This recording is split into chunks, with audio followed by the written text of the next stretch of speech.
Well, hi, everyone. Welcome to the Masterbooks podcast. Today, I am going to be visiting with Anna and Amy, and we're talking about early learners and how to help your early learners have a great foundation in elementary schools in the upper grades. So, we are giving away Simply K. Simply K is for our kindergarten. It is a beautiful book that people love, and the children love all the activities within it. We'll talk about that today. We'll talk about stepping stones. We're going to have a great time, and I know you're going to get some great tips in this. Here at Masterbooks, we are dedicated to help you disciple your children and develop a strong faith as a family. With Pro Bible homeschool curriculum and beautiful books that honor God as Creator. We offer online courses to help your family worship and serve God. You will also find morning baskets and devotionals for the whole family. Our mission is ink on paper to touch eternity, and we have been publishing Christian books for this purpose since 1975. Find your Pro Bible homeschool curriculum at masterbooks.com. Well, welcome to the podcast, Amy and Anna. Thanks for joining me today. Thank you.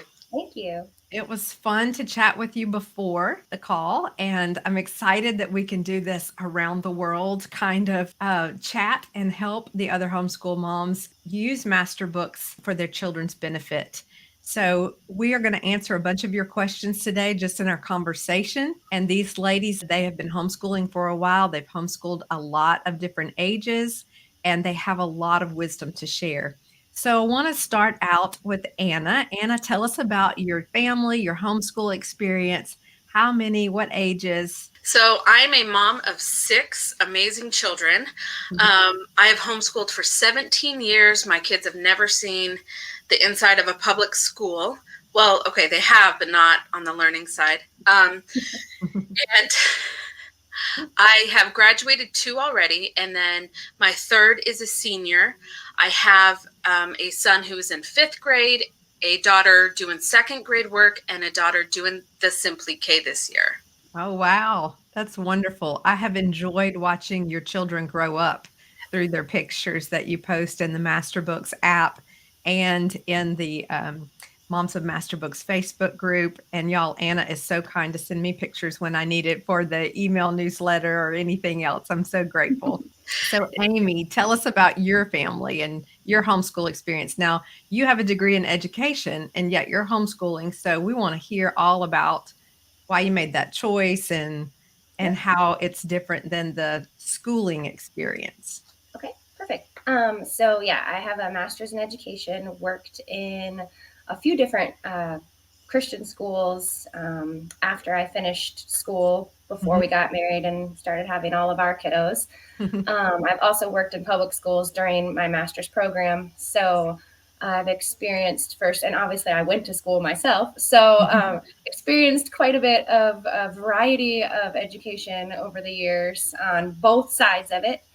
And when we had our kiddos, we had them all really close. We had 4 and 4.5 years. So when my oldest was 4 and would have been ready for preschool age, I was super pregnant with my 4th one and still had my girls that were babies too. So we just said, maybe we'll just keep him home for now, do some fun things. It's just going to be way too chaotic to try to do the preschool thing. And it's a lot of back and forth and baby's nap and, all of that. So we decided we'd keep him home. Then the next year came around and we still had all the babies and all the littles and we loved everyone being together, and it just didn't feel right to have one not be with us. So we were like, well, let's just keep them again. Why not? They're still young enough. And during that time, they were starting to kind of develop more into what would be school-aged kids. And I was noticing that particularly my oldest one was not the type of child that was going to be a normal classroom kid. I just started to suspect that he might be one that we'd be getting phone calls and emails from the teacher of, he doesn't want to sit still in class today. And he was super smart. So it wasn't, we weren't concerned academically at all. Very, very smart little guy, but just loved to run. And So at that point, we started to think, okay, maybe we need to think about different options. So we started to explore homeschooling options. And I actually accidentally stumbled upon masterbooks. So, and yeah, some people know our crazy, wild beginning story already, but yeah, I ended up on a phone call with Randy, and after talking with him, it was just so confirmed that this was going to be our curriculum. And I had bought some other things already from other curriculums, and I sold all of it off, and we went full on masterbooks, and we've been that since day one now for everyone. So my first two started in Foundations Phonics. Simply K and Stepping Stones weren't out yet. Okay. But my younger two have been able to do them. So I have a compare and contrast that I'd love to talk about at some point. Sure. In this of the two that have done it and the two that didn't, because there are some differences. I So love that. yeah. So we've been, I think we're 5 years in now. I don't even know, 4 or 5 years. So yeah, it's I great. love that. So, Anna, you're 17 years into it and you're 5 years into it. Y'all have a lot of experience. So, I'm excited to share that with our Masterbooks friends. So, you've both used stepping stones, right? Mhm. Give us a little overview. What did stepping stones bring to the table for you that you wouldn't have had otherwise? Anna, you can go first. So Stepping Stones brought a developmental approach for us. As Amy said, her first two started in Foundation Phonics, and my 10-year-old, that's where he started as well, because there wasn't Simply K. And I agree with Amy, there is a difference. But Simply K slowly Stepping Stones, I'm sorry. That's Stepping okay. Stones slowly introduced our children into that formal schooling with a developmental approach. It wasn't too overwhelming. It was fun, and it allowed them to still be kids and still have that time as a kid, but still enjoy learning. When we first started homeschooling, I remember saying, oh, I wish my kids would love learning. I wish my kids would love learning. Well, what did that mean? And with Stepping Stones, I realized that meant enjoy learning by they want to do it. They ask to do it. I've used other curriculum, and my kids were in tears asking me not to homeschool them because I didn't know any better. I thought that you had to have it look like a classroom. I thought you had to have it look a certain way for your child to thrive. And Stepping Stone showed me you don't need all of that stuff. All you need to do is trust the Lord and have the right tools, and your child will thrive and learn. That's beautiful. That is a beautiful statement. Trust the Lord. Randy tells us that all the time. If you ask for wisdom, he will give it to you liberally. Yeah. Okay, so Amy, tell us about your experience with stepping stones for pre-K. Yeah, I agree. I think it is a really good developmental approach to what would be considered like preschool. One thing I think that schools are doing now at a preschool level, if you were to go a traditional route, is it's starting to look more and more like what kindergarten used to be. And it's a very hard push for these little tiny ones to do a whole lot of book work, a lot more writing, a lot more just things that even we've seen this before, that the bones in their hands aren't even ready for that yet. And I think that what Carrie did in Stepping Stones with slowly introducing the concepts of how to build letters, not even using handwriting yet, but using tools that you have right around your house, and just starting to wrap kids' minds around things that they might know in their head, but bringing it more to what would be considered a book knowledge of it, a written knowledge of it. And I think Stepping Stones is just the perfect book for that. It's the perfect book for a little bit of schoolwork, like Big Brother and Big Sister, right? But also so much fun, so much play incorporated into it, which is so, so, so important for these ages. They learn so much through play, and it's just right in it. And I think a lot of parents, when they're starting to homeschool, especially if it might be their oldest child and they just have no idea where to start, it can be very overwhelming because you can find tons of things on the internet for homeschooling your preschooler and do Yeah. this craft and do this game and do this. And you could build up a huge library of all the things and probably never do any of them because you're not organized with it. And so I think that Stepping Stones was the perfect book of an organized way to do a fun play type preschool that teaches them everything they need to know for that age. It was wonderful. It was so, I've used it with both of my younger two, and it was great. They both thrived. Great. I love that it's full color and there's these steps that they accomplish and kind of get an award at Yes. each little stepping stone. I think that's so sweet and such a great way to motivate them to, can't wait to celebrate when you get to this page. And I think it's so well done. And I would love for you both to just maybe summarize for us the masterbooks method, because we talk about the masterbooks method. It really starts in pre-K or even sooner, but we talk about it and we talk about the developmental approach and the whole child approach. And you've been talking about it, but like just for the mom who's like, I don't even know what that means, give us a little bit of a summary. So, as our children develop, there are certain skills and milestones that they hit, and neurodevelopment in babies, toddlers, in the long run, those things that you're hitting in those crucial ages affect you in the long run. So there's such a huge push these days for get your child to walk, get your child to run, get your child to learn their ABCs, get them reading by 2 years old, I know that's exaggerated, but sometimes it feels that way. You see these people saying, oh, my 18-month-old is reading and they're so smart. Not really, but you see this push to force our children into learning so much so quickly that when they hit 6th grade, they aren't ahead of their peers like you think they should be. They actually have found that there are gaps in their learning, and the children that are pushed too quick, too soon have to be in special education classes because they have missed key things or forgotten them, or there's a gap in their learning. With masterbooks, that developmental approach is they see that a 3-year-old, not every 3-year-old or every 4-year-old is going to be ready to write their alphabet, to know their alphabet, to be reading. And so they take those crucial milestones, focusing on those motor skills, because those motor skills are important in the future with their hands, their jumping, all these things that we used to teach at this young age and kids having fun.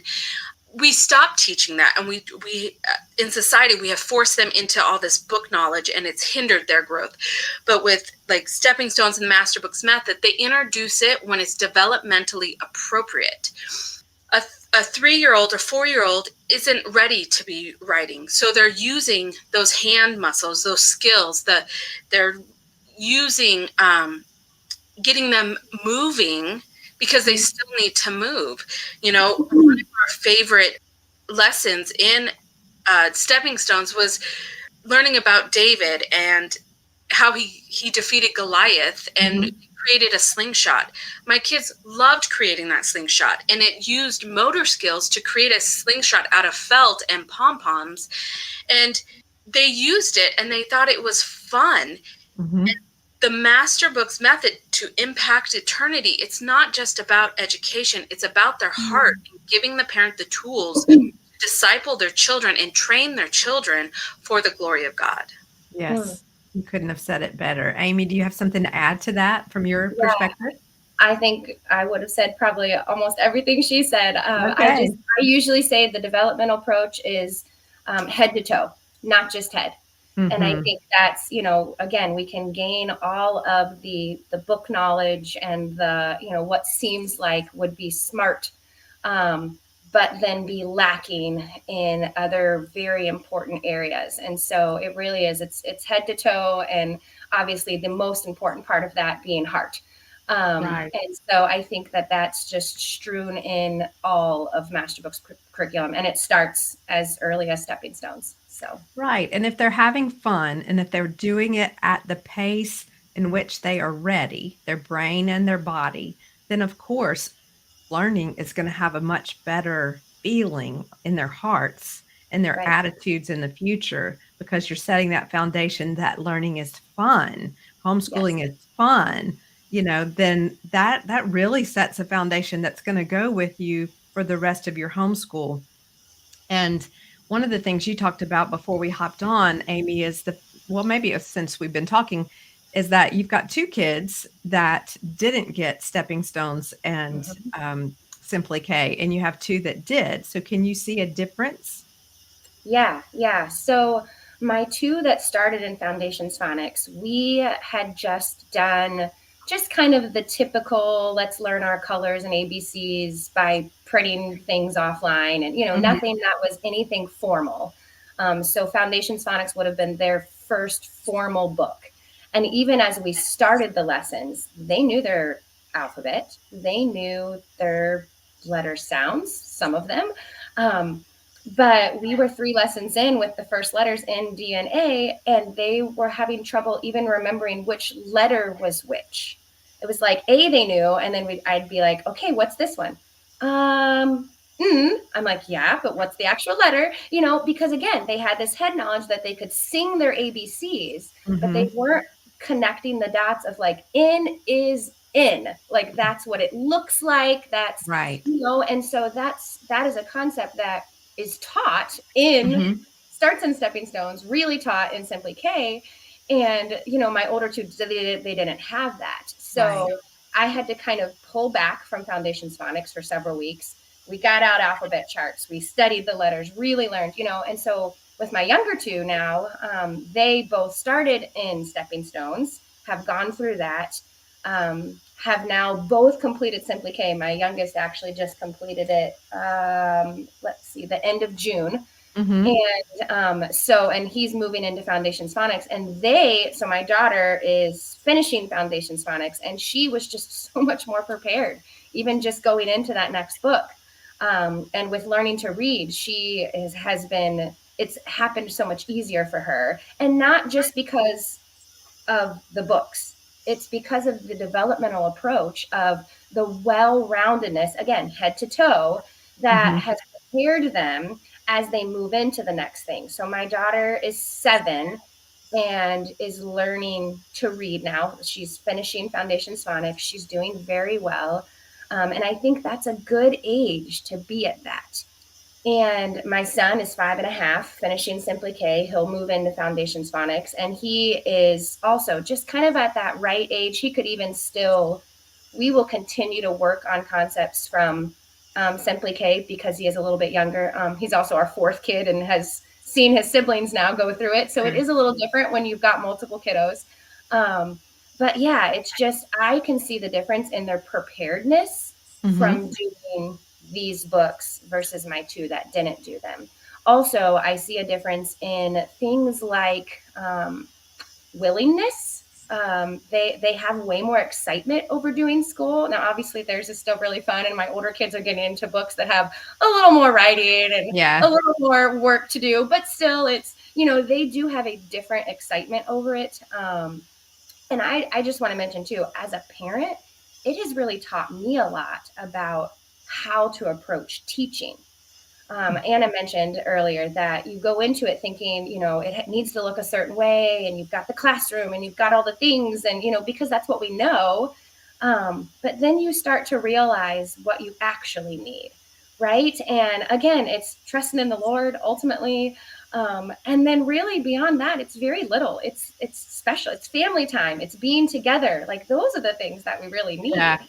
And maybe a pencil or a marker, but like you really realize how little of the stuff that you need for uh, preparing them for all of this and getting them to where they need to be, and again teaching them that love of it, helping them grow in that love of learning. I love it. So yeah, we have definitely seen those differences between the youngers and the olders. So That's a great case study. I love that. So, both of you use Simply K. Let's talk about Simply K a little bit. I know it has some interactive pieces that I definitely want to highlight for everyone that's listening and talk about what your students loved about it. what I loved about Simply K, again, it's the tools that Carrie gives us. And Okay. she tells you that this is a tool. If your child, in the front of the book, look for these things. Is your child fatigued? Is your child showing interest? And she really leaves it up to the teacher on how to teach it. And there's the ABC chart that you use every day. And our children, our daughters, even my daughter who's doing second grade work, still remembers using that chart and still loves helping her little sister do that chart. Aw.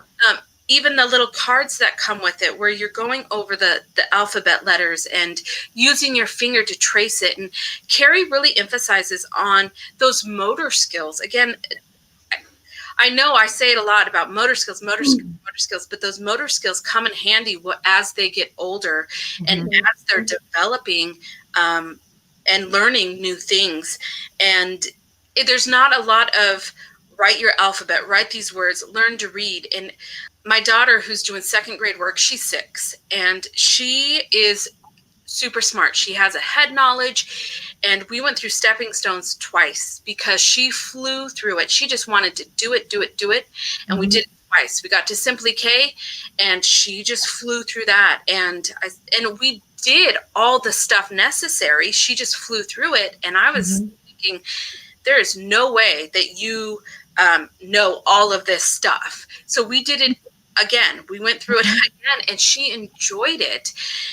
And she remembered writing her letters and the little mini books. And I know Amy has the stuff to show, and I'll let her show all that and talk about it. But being able to have those tools for those mini books and the chart and the cards, and also Masterbooks has it in the academy where the author Carrie Bailey and her son are going through Simply K and equipping us, and they're doing the read alouds and showing us how to use these tools to the best of our ability to help our children. I love that. So, Amy, you've got some props, some parts of the curriculum. So share that with us and tell us what you think about it. Yeah. So, like Anna was saying, she mentioned, I just want to touch on it really quick. The writing stamina that comes is developmental. But it's also something that is built in these books that, again, I am noticing that my daughter that has done these, her writing is not only clearer, she has a better stamina in it than my older two did. It has taken quite a while to get my older two to a point of being able to want to write to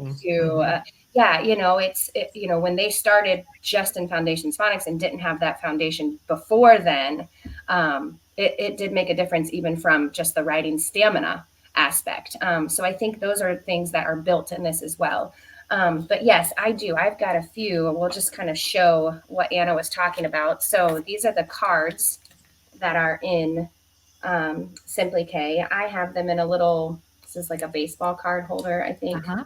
An awesome mom of Masterbooks shared this one time on, I think in the app or on the Facebook group. And so a lot of people use it this way now. This is just a great tool to have in a folder that you're able to review those cards. Part of the reason of why you review these, again, is it's building a book knowledge along with a head knowledge. So again, your child may know how to say the ABCs. But to be able to know that A is A and the A says ah, those are all things that are being built in Simply K that prepare you for Foundations Phonics. So that is one of the tools. There are also the mini books, which the mini books can be used in a variety of different ways. I use them for multiple kids and will continue to use them through Foundations Phonics. So I actually laminated ours. Did a little spiral on them. Yes, it took a long time, but it was worth it because we have used them. All of my kids have used these since we've had, even my bigger kids, because again, my bigger kids needed more of this help with some of this. And so they are a great tool, even for sight words, learning to practice. It goes far beyond just using them even in Simply K.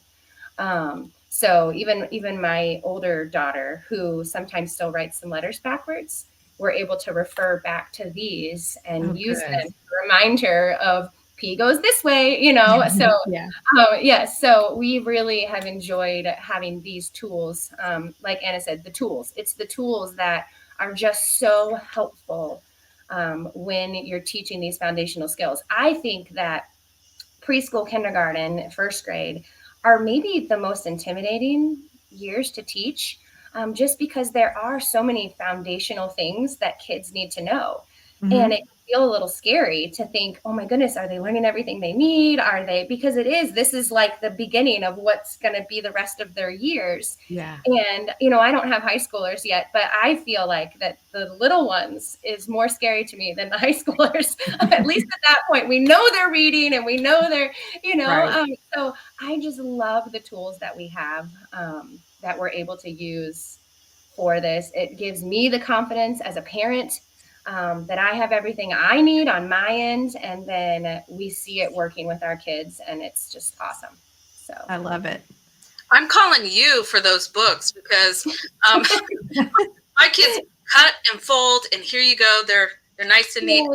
Yeah. So, I knew mine would destroy them. So I had to think of something that would help them last a long time. So Right. yeah. And you were talking about foundation, and you can never build a foundation too strong. And how many times do we have to tell our children? And I have a 21-year-old, so how many times have we had to tell our children, go brush your teeth, go do your hair, go make your bed, go do this? How many times? And that's the same thing with learning. Learning is repetition over and over and over. And you think about how many times have you heard that itsy bitsy spider song on YouTube, or whatever it is that they're learning, that alphabet song, and they want to watch that same movie over and over and over. And studies have shown time and time again that repetition, they're learning that stuff. And every time they're listening to that stuff, every time they're learning that stuff, they're building these crucial skills. And I think we look at preschool, like I know looking at masterbooks, we say, oh, that's too easy. So my kid already knows that stuff. I have a kid that was reading at 4, and I still did stepping stones with her because those skills are crucial. Fine motor skills and those gross motor skills, they're so important at that age, because what people don't understand is that neurodevelopment that's happening in the cerebral cortex, that doesn't fully, all of our brains don't fully develop until we're 25. So all of this stuff, like the hopping and the skipping, and my kid doesn't like it, and it's not just so you can watch your kid hop or watch your kid skip. Those are crucial skills. Those are critical skills that they'll need in the future. They're showing that before third grade, you are learning to read. And after 3rd grade, you're reading to learn. When you're building that foundation and using these developmental, holistic child approaches, you're setting them up for success, and you're building that strong foundation. My oldest, who's 21 now, we found masterbooks because she missed something crucial in algebra. We couldn't figure out what it was, and we found Principles of Math, and something clicked. Well, I had always thought, because I had the tools, I had the big box curriculum, I used what everybody told me to use. I thought because I taught it, she should know it. And I taught this to you on this day at this time. You should know this. And she's going, Mom, I don't know this. And of course she didn't know. We all have gaps. Looking back in school, what I learned in school, and my brother and I had the same teacher, what I learned in that grade level is completely different than what my brother took away from that, because we're different and we learn differently. And that's what Masterbooks understands, is that every child learns differently. And I have 6 kids, and I have a child who learns by writing out her textbooks, because it helps her understand what she's learning, and then she can apply it. I have a student who likes to hear it, so when I read it, they understand it. My son, who's 10, we discovered he has dyslexia, which I was learning right beside him. I didn't know. I thought, oh, like, this is okay. And they said, no, this is no longer developmental. There are issues. And that's what Masterbooks understands, is that every child is created by God. Every child is unique, and every child has their strengths, and every child has their challenges. And these are the tools, and you can use these tools how they fit your family and your child's need. I love that. I ranted. I'm sorry. An Anna rant. We'll have to put you up next to a Randy rant. Oh dear. I love it. Well, thank you for sharing that, because it is important to know what style your child learns, what their way of learning. I need several ways to learn, and writing it out is definitely one of those things. Hearing it is even better, and seeing it. So every child can have a unique combination or one primary way to learn, and we want to make sure every child gets what they need. And so you're right, they have built that into everything that they've done as far as building curriculum around that. And it shows up in different things like drawing or cutting or acting out something. I love in Simply K the putting on the armor of God, and the way they create their own little costume for that to help them remember it. It's so fun. Ladies, I'm so thankful that you've chosen to disciple your children at home. I'm so thankful for the wisdom that you have, because you have put in the work. And I'm so grateful that you partner with us at Masterbooks to fulfill the mission of ink on paper to touch eternity. You really are doing that, and it is going to make an impact for generations. And I want to encourage you, moms and dads who are listening, that what you're doing, the way you're sacrificing to do this homeschool life, it is going to affect generations. It is going to have a bigger ripple effect than you could ever imagine, because you are giving them such a solid foundation in education, but most importantly, in the gospel of Jesus Christ, and understanding that the word of God can be trusted, for them to know that completely in their hearts when they move through their lessons, through the grade levels, that they can trust God. So when they get out in this world, they will be less vulnerable to all of the ways that our culture is warring against the reality of God. So thank you all for doing that. Remember, I'm giving away a digital copy of Simply K. So watch the Moms of Masterbooks Facebook group, as well as the Masterbooks app, to learn how to get your free copy. I'm giving away one in each platform. And I want to also invite you, if you found this helpful, we have a lot of things that will help you homeschool, including our live stream Q&A about curriculum and homeschool teaching tips. That's in the Masterbooks app on Tuesdays and Thursdays at 3 p.m. Central. Also, we have the Masterbooks blog and our email newsletter that comes out. There are so many ways that you can learn. As in YouTube, we have our YouTube channel where you can find all of the information that we've shared before, and the archives of this podcast. So please share this podcast if you know other people who are homeschooling littles, and please also let us know in the comments how this helped you in your desire to homeschool your littles and to give them that firm foundation. We bless you in the name of Jesus, and we look forward to hearing how this has helped you. Thanks, Anna and Amy, for joining us. You guys are fun. Thanks. Okay, bye, everybody. Hey, thanks for joining us today for the Masterbooks podcast. It was really fun to do this with you today. We hope that you'll take a moment and rank and review the podcast wherever you are listening or watching, so that others can find it more easily. We loved having you here, and we look forward to being with you on the next podcast. It comes out every other week, Mondays at 5 a.m. See you then.